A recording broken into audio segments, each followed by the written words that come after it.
Hello, people of the tube, and welcome to, well, I think it's our first episode, because I accidentally deleted the other couple we've done, but welcome to the Carcast. Yeah, this is technically like our third episode, but, yeah, Chris was a derp and deleted the other, so. Yeah, I done goofed. So, we just got out of seeing, Midsommar, and we already done the review, but what we're going to do now is basically spoilers. This is for anyone who either doesn't want to see the movie but is interested in knowing what happens, or has went to see the movie and just wants to know what we think about the stuff that we couldn't spoil for others. So, of course, warning, if you want to see Midsommar and you don't want to spoil, obviously don't watch this video. So this is Midsommar spoilers. Okay, well, Midsommar starts out actually stronger than, for me, I think, a lot of the rest of the movie. I actually really enjoyed at least the first half hour, which is not really there's no real horror aspects, but what it is the great, loss that the main character suffers. Now, of course, spoilers, her parents and sister die. Her sister is bipolar? Yeah. Her sister's bipolar, and her sister hooked up the car, fuck, is that exhaust? Yeah. Hooked a car exhaust up to these fucking, pipes, and she basically piped it into the parents' bedroom, and killed him with carbon monoxide. Yeah, and then she taped it to her own face, and killed herself. So, the great loss that the main character feels is basically the death of her whole family. Now, one of the aspects that I didn't want to ruin about the film when we were doing our review was the relationship that she shared with her boyfriend. And this is actually one of the best parts of the movie. I have never seen a horror movie, let alone a lot of any movies, actually do a great job on a not mentally abusive relationship, but they don't really care, but they do. If you've ever been in a relationship where, you want this person to talk to you, but they don't, or, you're hurting inside, but your significant other doesn't know, or they just don't care, that's what it is like in this movie. And it's really well done, and it actually gave me the feels, because I've been through this multiple times, and I know a lot of people that's been through that too, and it's so weird because of how realistic their relationship actually is. In the beginning, when she's worrying about, because the sister was talking about, I'm gonna kill myself in that whole situation, the boyfriend, she calls her boyfriend, well, she doesn't want to call her boyfriend, because, she thinks she's being too needy, but then you go to the boyfriend, and he's out with his friends, and she's like, I'm gonna dump her, and of course, the friends, they're like, yeah, what, dump her, you can't always be there to support her, blah, blah, blah, blah, and that's the thing, it doesn't really, he's not really a bad guy for being this way, because he just doesn't love her in the way that he probably should. And this is a relationship. I've been through this before. It's so fucking weird to see it touch me so this beginning part touch me so goddamn personally. And you can see it through the dialogue. The dialogue is fantastically written when it comes to these two's relationship, at least in the beginning. Now, I do think as the movie goes on, it does step away from this dynamic. And I believe that it actually done the movie a disservice, because for me, it's a horror movie, and I do like the horror aspects, but one of the best aspects was that relationship and how deep and just how realistic it was. What'd you think of it? Yeah, I definitely agree with you there. Like, they should have, went back to it and kind of, did more with it, per se. Because yeah, they kind of veered off a little bit on that subject for a good portion of the movie. But, of course, that, it came again, close around to the end. Yeah. Well, and they didn't do a terrible job, but were little bits in the movie that showed how broken the relationship was. One of the parts was when the boyfriend forgot her birthday. And it's weird because the movie doesn't really pick a side, even for that occasion. It's not saying, he's a bad guy for forgetting it. And, it's not, it's not saying she's, a bad girlfriend either. It's really well done. Mm-hmm. And you can tell she loves him, but, he's caught in this position where, after her family died, he stayed to support her. He felt almost guilty. And it's a horrible thing to feel guilty for, something that really isn't your fault like that. But, you have to be there to help your significant other. And like I said, this movie does it perfectly. And the birthday part actually was a perfect example. Because what says, relationship problems like forgetting your girlfriend's birthday? Oh, and he forgot how long they were together, too. Yeah, I think in the movies, the girl actually said it was 4 years and 3 months, I think. Yeah, it was 4 years and 3 months, and he said it was 3 years and 4 months. Yeah. And, and you can tell that he's very subdued when it comes to her, too. He doesn't really like her hanging around with his friends. He'd rather hang out with his friends than her.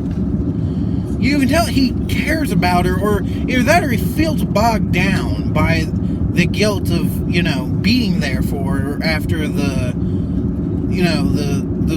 great tragedy. Right. So it's very realistic from both the male and the female perspective on this broken relationship. It's really good, especially in that aspect. That's easily one of my favorite parts of the movie. Which is, actually, that's why I thought the beginning was so good. Let's see. That was definitely really good. As far as, one of the biggest spoilers in the movie,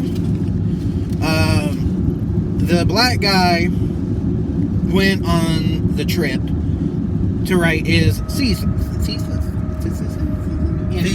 That's it. My fucking getting tongue-tied. Good God, man. You were in college. I know. I'm getting tongue-tied. Good Lord, man. I'm the one that's the tongue-tied guy. Anyway. So, and that was his whole point of going.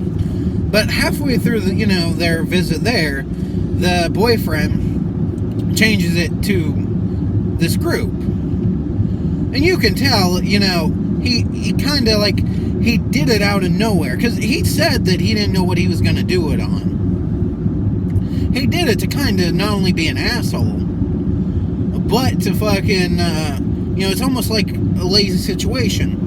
Now, as we were watching the movie, I actually said to myself, why couldn't he have done it on, depression or the effects of death? Right. Why didn't he do it on, the girlfriend? Yeah. See, to me, that would have been a perfect one, but of course, this is story building, and this is part of the story. Which is actually weird, because in the end, that whole situation, it really didn't matter. I think the only reason that whole situation was in there was to get the black guy to take pictures of their book. Another, as part of the spoilers, I have a book that's written in this different language, which, the language isn't, and this is, I was trying not to ruin for you in the review, the language isn't Swedish. Yeah. Yeah, it's based off of emotion. Their language is their own language, but each word is emotion. And I thought that was really interesting. It was really cool. But he asked one of the cult members. This is the boyfriend. He goes, what do you all think about incest? And he goes, well, only if it's ordained. You're allowed to, like, fuck your cousin in, like, special, like, occasions and shit. But that's it. Well, when the black guy's talking to one of their elders, it turns out that the person writing their language is actually a mentally disabled person who is a product of incest. So their entire scripture was written by a mentally disabled, incestual person. Yeah. Which gives it this weird dynamic. The cult's definitely generic. It's generic in certain instances, but I think it's original in others. It shares a lot with, like, the Wicker Man cult. Like, a lot of the cult stuff from here, it reminds me of Wicker Man. One of the parts towards the end is they actually shove the boyfriend up into the carcass of a dead bear. Now, I didn't point this out in the movie theater because I didn't want to be obnoxious, but in the fucking Wicker Man remake, Nicolas Cage dresses up as a bear and punches a woman in the face. So that's a weird, like, thing. But it's just fucking weird that, like, that happened.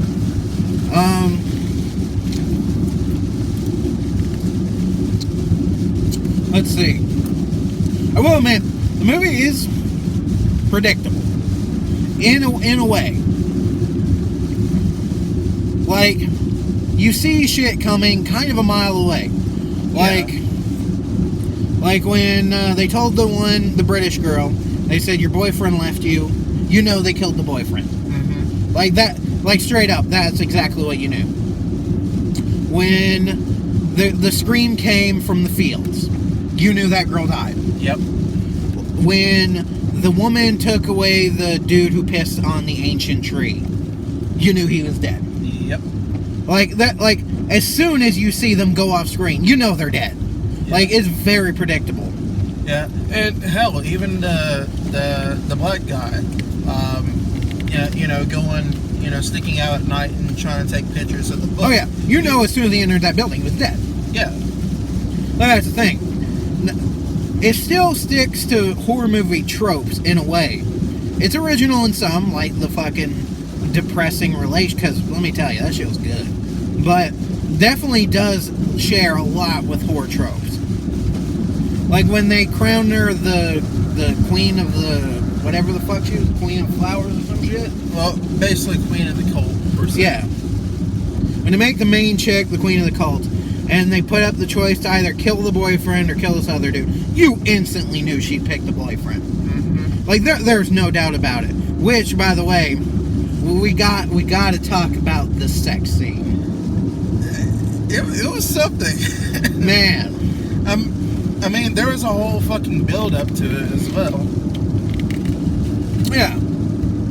There's this whole fucking build-up where the boyfriend's friend, the one that brought them to the cult, his sister is doing all these things to basically get the boyfriend to fall in love with her. Mm-hmm. Their little rituals. She puts a love stone underneath his bed. She puts a pubic hair in his food, which, by the way, is a cult belief that if the person that you want to fall in love with, if you put your pubic hair in their food and they eat it, they'll fall in love with you. That's blatantly, like, shown on a blanket. And all this shit happens. But the sex scene is with the sister and the boyfriend. Now, after the main chick has been crowned, they take her away. Well, they give the boyfriend these drugs, and he goes into the barn, and he dresses up in their garb. And the doors open. And in the room stands, like, 3 elderly ladies and, like, 4 younger ladies. Oh, well, basically like a quarter of the females of the village. Yeah. Except the ones that went on the trip with the Flower Queen. Yeah. And they were all standing in there, butt-ass naked. Mm-hmm. Head to toe. Nothing. Head to toe. Vages fucking flying. Old titties fucking thrown over shoulders like a Continental Soldier. Like, god damn. So, he walks in the room, and there's all these old, like, chicks and these young chicks. They're all naked. And in the middle of the room, on a bed of fucking leaves, is the redheaded sister. And the camera, like, fucking comes behind her legs. And this old lady walks over to the guy, pulls down his fucking garb, and his dick's a-flopping. Yeah. Just fucking wiggle, wiggle, wiggle. And holy shit, the camera is like right on this chick's chest, and you watch her legs just spread. And then he comes over, he gets in missionary, and then he starts going at it.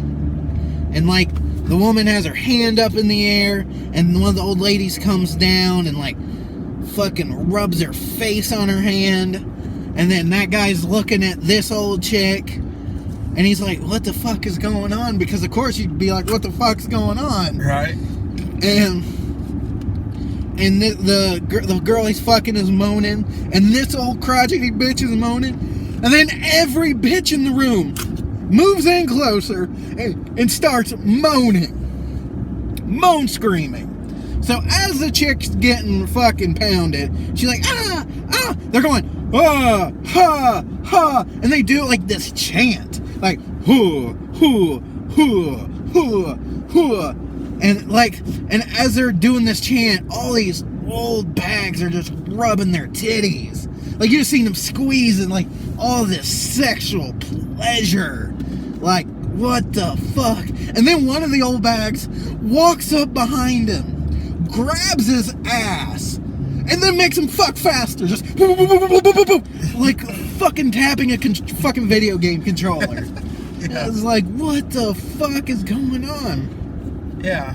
For those of you that have watched the review already, this is hence why I said this movie is batshit crazy. Yeah. So then, the fucking Flower Queen, she gets back from her trip, they tell her, like, don't look through the door. Let me tell you, there's some bad shit you don't want to know. So she looks through the door, and she sees her boyfriend fucking this chick. And let me tell you, through the whole movie, the main character is just an absolute mess. She was never supported, like, in the way that would allow her to get over the death of her family. So she'll bust out crying when people mention, like, the word family, like, really destroyed. Mm-hmm. So when she sees the boyfriend, the only person she has for support, fucking this other chick, and by the way, she kind of knew that they had a thing throughout the movie, because, he'd, like, look back at her and act all shy, fucking typical guy shit. Mm-hmm. She fucking runs out of that building after looking through the peephole at him fucking, and they're, wah, wah, wah. She runs out, and she's fucking puking. Definitely, man, like, mental breakdown. So they run into the fucking living area where where the fucking all the younger ones sleep, and all the maidens, women, just cuddle around her, crying with her, and she's screaming. She's like, ah, ah, ah, and they're grabbing her, and they're screaming with her, like, ah, ah. And so this entire time you get all these women just screaming in depression and rage and sadness. And then there's in the other fucking building across the field, there's this fucking going on. So you get, and it's like, what the fuck is this movie? It's like listening to a goddamn football game or like sports game. Like, you got fucking cheering on one side and cheering on the other side. Holy shit. Except instead of cheering, it's groaning and moaning. Oh my god. Like, holy shit. Yeah, no shit. Like, that fucking... And then, the death scenes, the ones that are off screen, you don't even know what fucking happened. But I'll tell you, man, when those elders jumped from the cliff, that was a really good fucking effect. Oh yeah, no, it was like fucking, like, I was expecting them to, you know, obviously commit suicide because it was expected to happen. I mean, you predicted it. Yeah.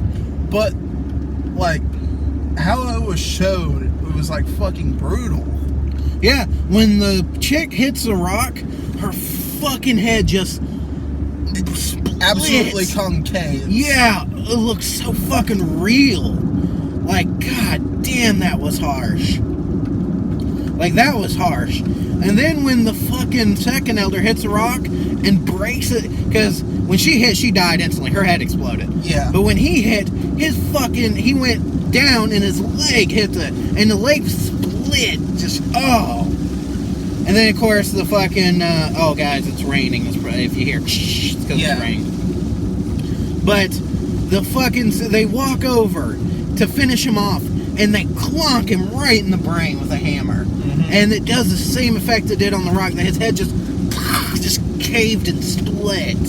Like, god damn, that was brutal. Yeah, and the funny thing of it is that as soon as they hit him with the mallet, he was dead instantly. Yeah. But they went ahead and decided to hit him a second time. Well, it was everyone that was standing there, so they actually hit him like 5 times.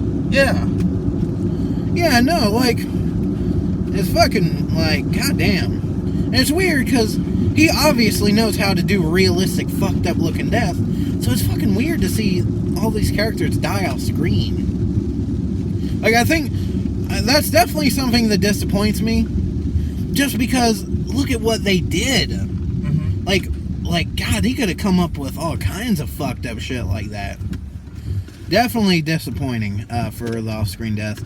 But one of the parts, a fucking funny douchebag character pisses on their tree.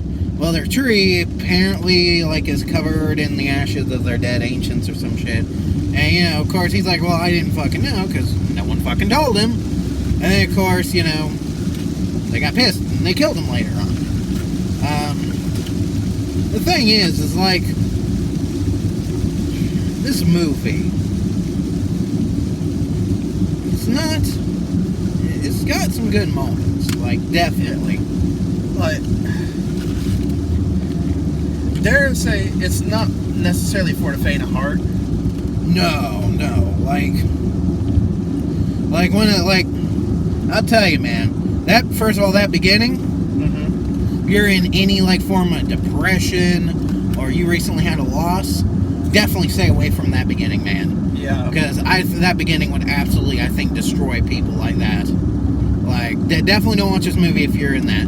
Even that relationship, like, if you're in that type of relationship they show in the movie, like, holy fuck. Like, oh, I'm not gonna lie, man, it's brutal. Like, I know those deaths were fucking brutal, and, like, the sex scene fucked up and all that shit, but for me, the part that hit the most was the beginning. Mm-hmm. It was the depression and the sadness, the loss, and then the relationship. Like, because that shit that, you know, people's gone through, I've gone through, you've gone through. Yeah, it happens every day. It's a common occurrence. And then, of course, the relationship problems, forgetting people's birthday. Yeah, it's a little thing, but Jesus fucking Christ, you gotta remember these things. You know, you want to split with the person, but, you know, you're put in this position because something bad happened. But also, like, you know, there's a thing where you don't want to lean on someone too much because you're afraid they'll walk away. But, like, let me tell you, so good. The relationship thing is so good, but depressing as fuck. To me, the ultimate, like, the best thing about it is that. The whole relationship. Like, that was absolutely perfect, fucking fantastic, amazing. I think Ari Aster, if he could make a movie like that, like a relationship one, and hell, even have a fucked up ending, then I would fucking love it. Because he has some really, and that's the thing, the dialogue was so good, like, in the beginning. But then, you know, you get to the cult, and they're like, good concepts, cool cult, but you lose this relationship and this detail. And I mean, I gave it a 7, and I agree, the movie's a good fucking movie. But, like, it was so deep in the beginning, and it just kind of fizzled. Crazy, but fizzled. when it came to the characters. So, yeah, we hope you enjoyed the spoilers. Like I said, obviously don't watch this if you want to watch the fucking movie. Which a little too late for that now. Yeah. So, alright, we hope you enjoyed this, so peace. Peace out.